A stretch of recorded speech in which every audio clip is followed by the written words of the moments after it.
I know you've done something. Whatever do you mean? You've always done something. It's a lovely day out. We're having a good time. What have you done? You mistake me for some sort of scoundrel. Carl. I am a respected member of the community. To even insinuate... Okay, Carl. So what did you do today? Well, let's see. I washed the car. Uh-huh. I made a donation to the local Girl Scout troop. Sure. I returned an overdue movie at Blockbuster. What else?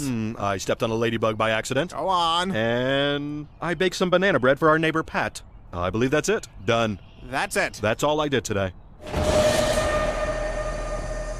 Oh! Carl, what is that? I may have forgot to mention one of my activities. Carl! I apologize, that was wrong. Explain, Carl. Well, from here, it looks like a weather balloon. I'm not in the mood for this. I think it's just a lens flare and some dust. Just tell me, Carl. Fine. I may have created a crack in space-time.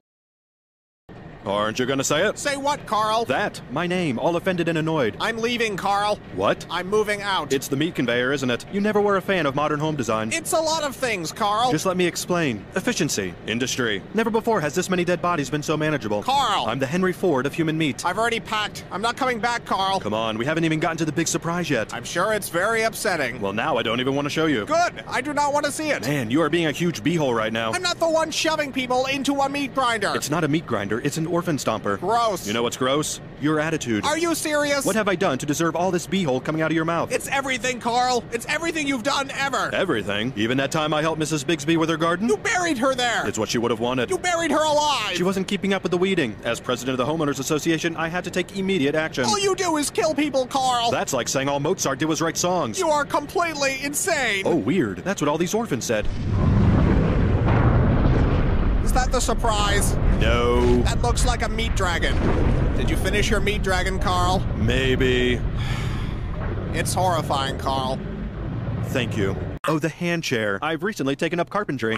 What do you want, Carl? I want to be treated like a friend, Paul. We're not friends anymore. Didn't you get my apology piano? Pianos aren't supposed to bleed and scream. I guess it was less a piano and more a statement on pianos. Why can't you go horrify someone else, Carl? I miss your grumpy face, and the paw mask I made hasn't helped. It's not grump enough. You made a mask of my face? Yes, and speaking of which, you might want to avoid being seen by federal investigators. Carl? To some, you are now known as Nikolai Sponikov, brutal leader of the Russian opium cartel. Go home, Carl. I'm calling the police. Bad idea, Nikolai. And you know there isn't a prison I can't nibble my way out of. I'm dialing. I've got nowhere to go. I burned my house down once it had enough swans inside, and I used up the rest of my savings buying the swans. And whose fault is that, Carl? Society. Society and the swans.